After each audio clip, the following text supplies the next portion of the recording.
Tunisians on Sunday marked the January 14, 2011 end of the country's oppressive regime with a new wave of protests. The event 7 years ago inspired neighboring countries to stand up to the authoritarian governments in a wider movement that became known as the Arab Spring. But the change of government has not brought improved living conditions for ordinary Tunisians. Many returned to the streets earlier this month to protest poverty and unemployment. VOA'S Zlatica Hoke has our report. Demonstrations in Tunisia have been going on for a week after the government raised taxes and increased prices of many goods and services as part of austerity measures in its 2018 budget.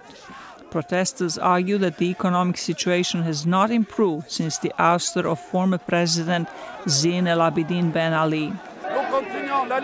We are continuing to fight to reach the objectives of this revolution, especially its economic and social objectives.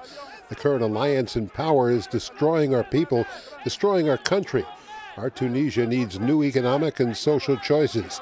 Our country needs a new political direction to fulfill the aspirations of this people, which has fought so much for its dignity and freedom.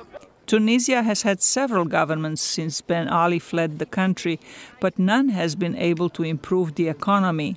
One reason is a threat of terrorism that deters foreign investors and hurts the Tunisian tourist industry. Protesters say raising prices is not a solution.